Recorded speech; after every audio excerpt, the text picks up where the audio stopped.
Assalamualaikum warahmatullahi wabarakatuh. Saya Ines Aliska Rahayu, NIM 19612011.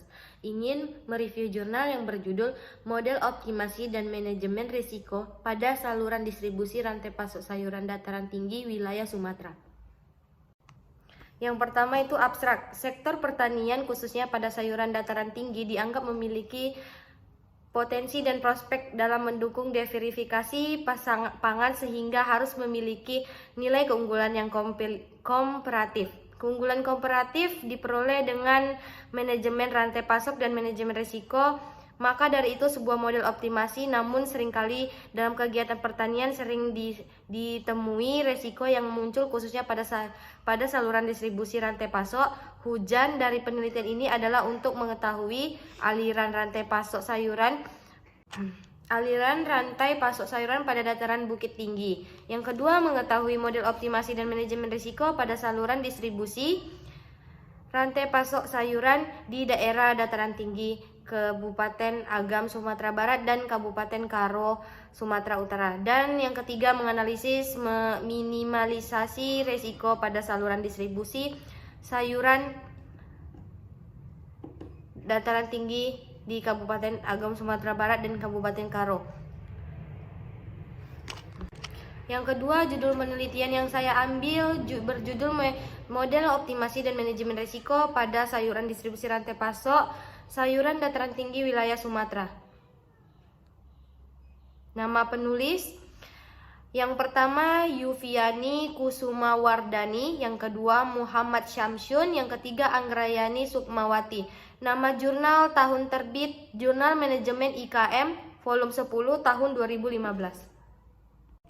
Berdasarkan penelitian yang menjadi pertanyaan penulis dalam penelitian pada rantai pasok sayuran, yaitu yang pertama, bagaimana aliran rantai pasok sayuran dataran tinggi tersebut. Kemudian yang kedua, bagaimana model optimasi dan manajemen risiko pada saluran distribusi rantai pasok sayuran di daerah dataran tinggi.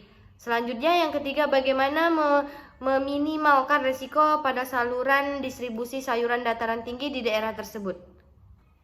Dari pertanyaan tersebut dapat diambil kesimpulan bahwasanya tujuan dari penelitian ini ialah yang pertama, menganalisis manajemen rantai pasok pada sayuran dataran tinggi. Yang kedua, mengetahui model optimasi dan manajemen risiko pada saluran distribusi rantai pasok sayuran di dalam dataran tinggi. Yang ketiga, menganalisis bagaimana meminimalisasi risiko pada saluran distribusi sayuran dataran tinggi.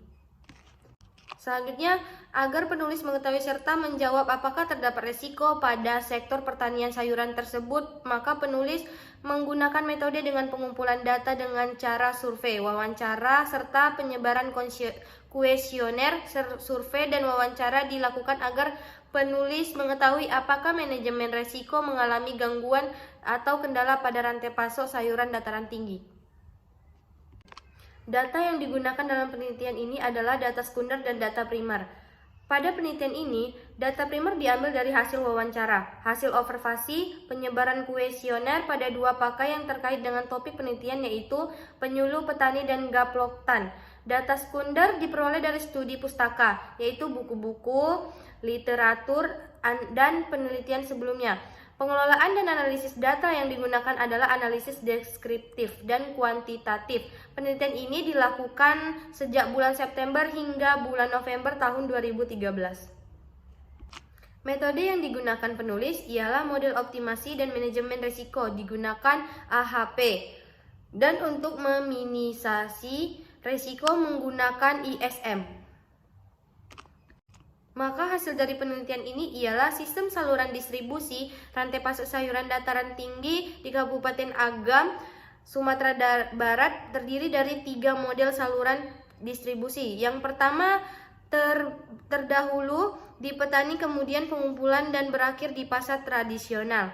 Kedua, petani memberikan hasil panen sayuran dataran tinggi ke pengumpul, kemudian pengumpul membawanya ke pasar luar provinsi. Yang ketiga, petani membawa hasil panen sayuran sendiri langsung ke pasar, kemudian mereka menjual di pasar tradisional setempat. Kelebihan dari jurnal ini yaitu layak dijadikan referensi dan sambutan yang baik dari pembaca. Pembahas berhubungan sekali dengan bagaimana pengaruh dalam mengembangkan nilai moral pada peserta didik.